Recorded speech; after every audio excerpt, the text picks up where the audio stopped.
Pues la verdad, para mí, este es un evento muy bonito, muy emotivo, muy satisfactorio.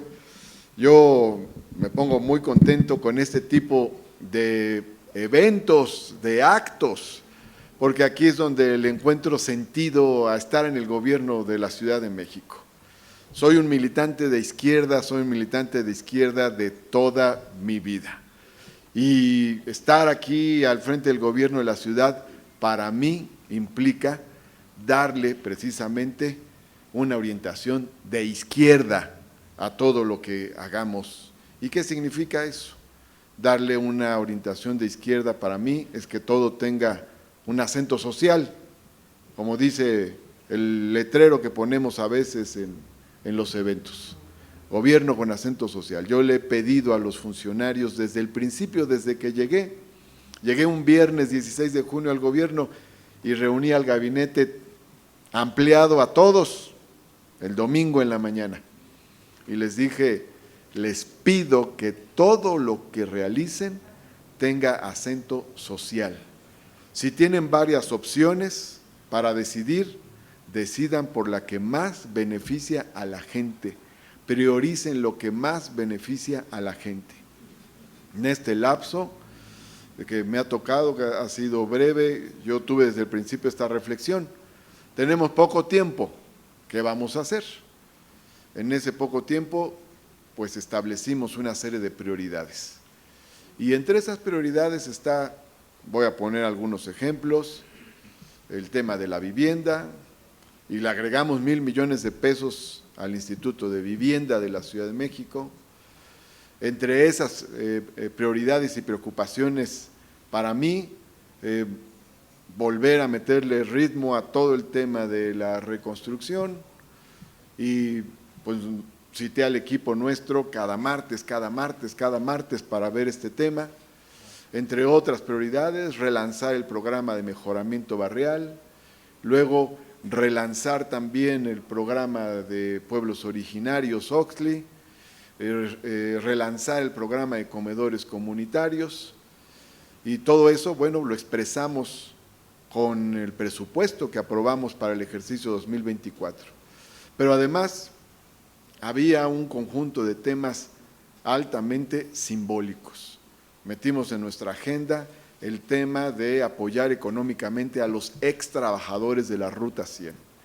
Yo, la primera vez que vi al presidente ya como jefe de gobierno, unos días después de mi nombramiento, le dije, está el tema de los ex trabajadores de Ruta 100, sé que el gobierno federal ha estado viendo la cuestión de los ex trabajadores de Luz y Fuerza, de Mexicana de Aviación, le quiero pedir, presidente, si nos ayuda el gobierno federal para que podamos compartir recursos, mitad gobierno federal, mitad gobierno de la ciudad para apoyar a los extrabajadores de Ruta 100 y me dijo, por supuesto que sí, es un acto de justicia. Y entonces le hemos estado entregando un recurso económico a todos los extrabajadores de Ruta 100. Vamos para el 9º paquete, el 9º grupo de extrabajadores de Ruta 100 para entregarles sus apoyos correspondientes. Entre esos temas también, al ver el asunto de la vivienda, se construyeron, esto lo empezó a hacer la doctora Claudia Sheinbaum, vivienda para comunidades indígenas, y cuando ya estuvieron listas las 2 primeras unidades, pues tomamos una decisión, a quién se las vamos a entregar, y se las entregamos, decidimos entregárselas a quienes estaban viviendo en la calle. Había 4 campamentos, el de la calle de Roma, en la colonia Juárez, el de la calle de Gómez Farías, junto al Monumento a la Revolución, y 2 en la Plaza de Santo Domingo. A ellos les entregamos las primeras viviendas que se construyeron para comunidades indígenas. Nos encontramos con otro tema legendario, que era el asunto de El Parián, un inmueble en el barrio de San Lucas, en Coyoacán, que tenía 25 años abandonado, y los vecinos no querían que se destinara ni a centros comerciales, ni a oficinas, sino a un centro comunitario gratuito. Pues eso hicimos, rescatamos el edificio, el inmueble del Parián, e hicimos ahí un centro comunitario gratuito, cultural, social, gratuito para toda la comunidad. Es decir, pues son temas, son puntos. Yo le agradezco mucho al consejero jurídico que me ha estado ayudando mucho en estos temas y le he estado encargando. Ya nada más le quedan como 10 asuntos, pero le he encargado un montón. Y hace poco le entregamos escrituras al segundo grupo de habitantes de La Angostura, que son familias de muy bajos recursos en Álvaro Obregón, que están en un predio que se expropió en 2010 y no obstante no se había pasado a la regularización, en parte por problemas internos, pero encontramos la forma y empezamos a entregar escrituras también a ellos, a los de Huitlalpan, a los de 8 de agosto, a los de San Pedro de los Pinos.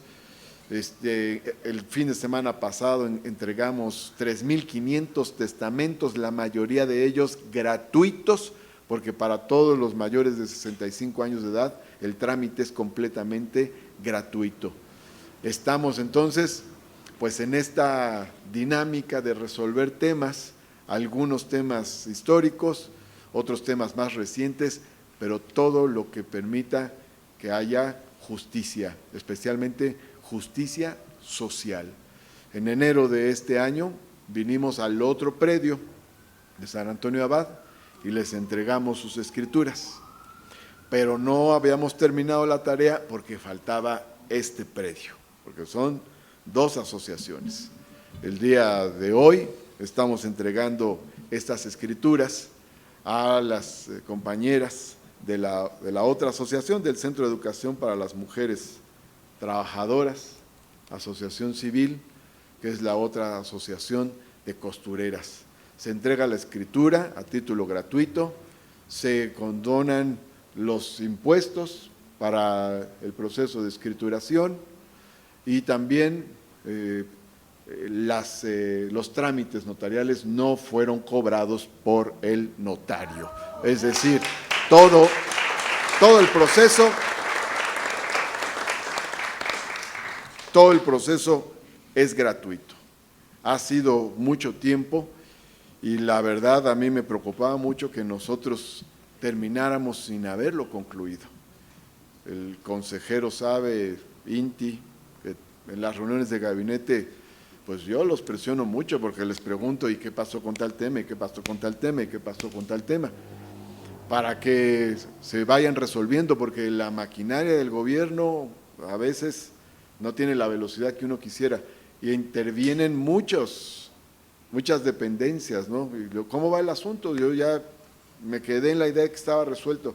Sí, pero falta la opinión de no sé qué dependencia y entonces hay que apurar, hay que reunir a todos y vamos presionando para que vayan saliendo las cosas y afortunadamente han salido.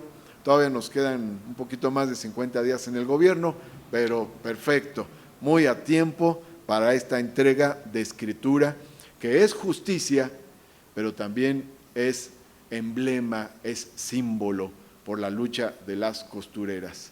Aquí, en este terreno, hace muchos años, vinimos y nos vimos con muchos amigos. Aquí llegué a ver en este terreno a Héctor de la Cueva, que aquí está, hace muchos años, aunque nos vemos conservadores, no hemos cambiado mucho, pero aquí había reuniones en 85, 86, 87, muchas organizaciones que estaban en los procesos de reconstrucción de vivienda se reunían aquí.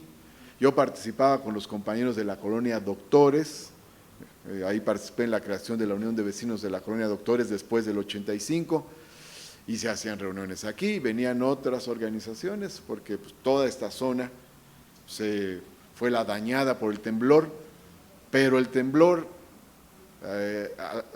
al traer la tragedia también trajo el despertar y mucha gente se organizó para los temas de vivienda y las costureras por la dignidad de su trabajo, en la realización de su trabajo, porque vivían en condiciones, ya no digamos precarias, sino trabajos clandestinos, sin contratos, sin derechos, sueldos ínfimos, con altos riesgos, sin seguro, etcétera.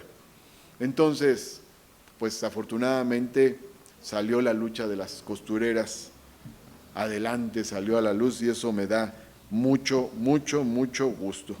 Aquí quiero decir que para lograr esta entrega de esta escrituración, entre otras cosas, tuvimos el apoyo de un notario, la modificación del acta constitutiva de la asociación, la solicitud de la donación, la presentación del tema ante el Comité de Patrimonio Inmobiliario, la gestión de un recurso económico para el pago de los derechos por concepto de avalúo del inmueble, la gestión de un recurso económico para el pago de derechos por concepto de inscripción en el registro público de la propiedad, la actualización de la firma electrónica en el SAT, la emisión de una resolución de carácter fiscal respecto a la exención del pago de impuestos, y bueno, todo esto y otros trámites con el objetivo de que la asociación no erogara ningún recurso, por tratarse de un tema eminentemente social. Ya una vez agotados todos los trámites, pudimos hacer el último, la firma de la escritura ante notario, ante el licenciado Marco Antonio Ruiz Aguirre, notario público 222 de la Ciudad de México, y de los representantes de la Asociación Civil y la Dirección General de Patrimonio Inmobiliario en la Ciudad de México.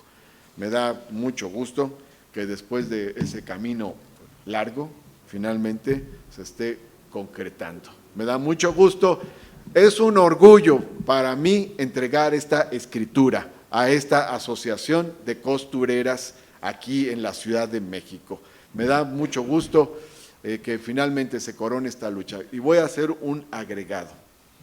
Aquí culminamos esta parte, la de la seguridad jurídica, la de la certidumbre jurídica. Este predio es suyo, compañeras costureras.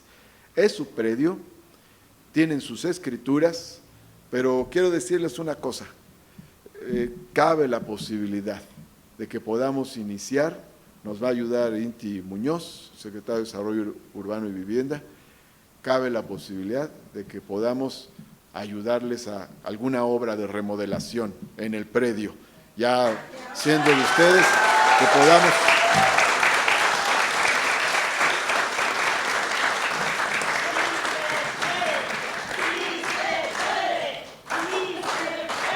Sí se puede.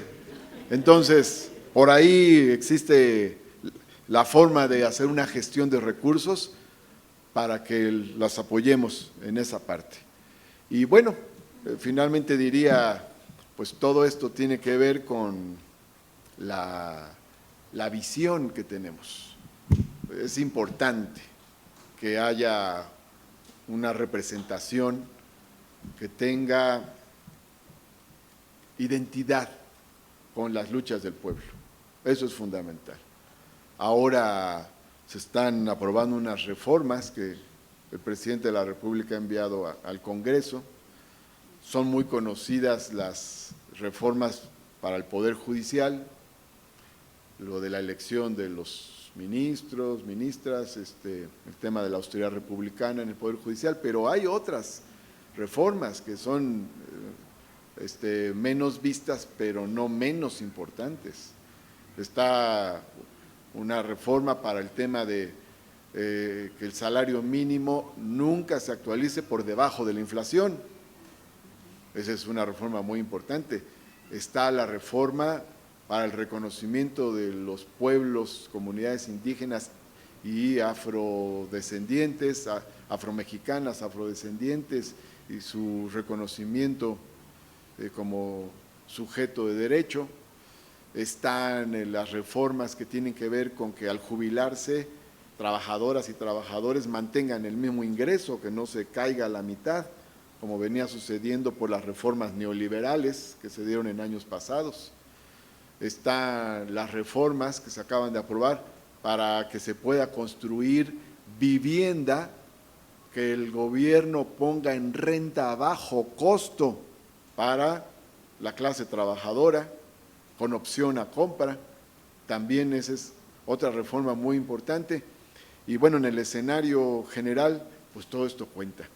Y tiene que ver mucho con la composición de los órganos, o sea, si si no hay órganos de representación en el Ejecutivo, en el Legislativo, que respondan a los intereses del pueblo, pues esto se torna más difícil. Yo tenía, bueno, no era mi maestro, pero lo escuché alguna vez, un maestro en la Facultad de Ciencias Políticas, que le preguntaban cómo sabemos si es un gobierno de izquierda o es un gobierno de derecha, y dice, bueno, pues un gobierno de derecha es más sensible a las presiones del mercado, un gobierno de izquierda es más sensible a las presiones sociales. Entonces, ahí te puedes orientar, decía el maestro.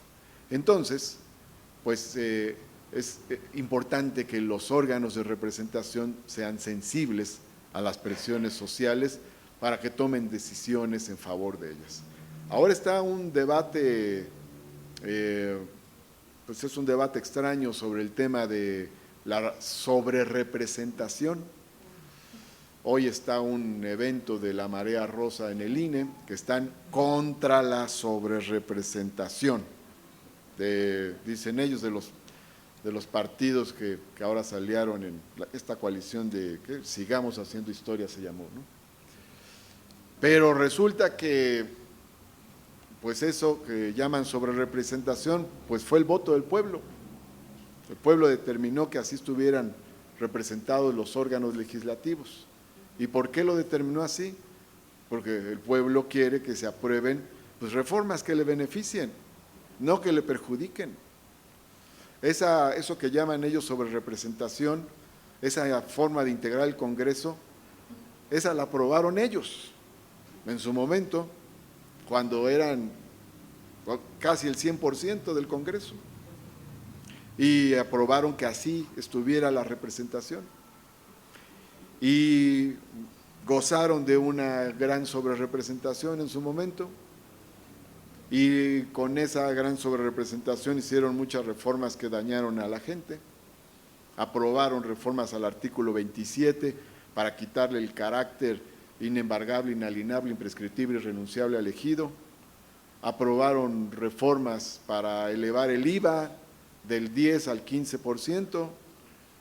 Aprobaron el FOBAPROA para cargarle una deuda de 700,000 millones de pesos al pueblo de México, una deuda privada. En fin, aprobaron la reforma laboral. Ahora cuando terminaba el sexenio de Felipe Calderón, aprobaron la reforma laboral y contratos por hora, contratos a prueba sin pago para los jóvenes, facilitando el despido, en fin. O sea, ese tipo de representación, pues el pueblo de México ya no lo quiere, no lo quiso. Por eso emitió su voto de otra manera para buscar otra representación, y sobre las bases constitucionales que ya estaban, pues sobre esa base el pueblo eligió. No hay ninguna sobrerepresentación, hay una representación que está construida sobre el voto de la ciudadanía y la estructura de la Constitución. Ahora bien, resulta que hay una paradoja porque ahora que salía la Marea Rosa decía que a defender el INE, entonces decía que el INE no se toca y no quisieron que se hiciera ninguna reforma de las que planteó el presidente en el llamado Plan A, que una de esas reformas, por cierto, era que hubiera una representación proporcional pura. Y la rechazaron. Ellos, los que se están manifestando hoy, rechazaron que hubiera una representación proporcional pura que venía en el paquete de reformas que proponía el presidente. Ahora están en contra del actual modelo de representación que en su momento no quisieron reformar. ¿Quién los entiende? Bueno, en todo caso, la representación que corresponde a las diversas fuerzas políticas, pues es la que marca la Constitución, si no me equivoco, en el artículo 54 está determinado cómo se hace la representación de las diversas fuerzas políticas. Y bueno, finalmente el pueblo también votó, y por cierto, si no me equivoco, votó por darle a esta coalición, sigamos haciendo historia, el 85% de los distritos electorales. Entonces, hay una constitución, hay una norma que no quisieron cambiar en su momento y también hay un voto de la ciudadanía. ¿Para qué? Pues para que tengamos reformas que nos permitan hacer estas cosas, para reformas que nos permitan beneficiar al pueblo de México. Bueno, me da mucho gusto hoy venir a hacer esta entrega de esta escritura. Será uno de los orgullos que me llevaré cuando termine mi gestión aquí en la Jefatura de Gobierno de la Ciudad de México. Muchas gracias, muchas felicitaciones, muchas felicitaciones. Abrazo fuerte.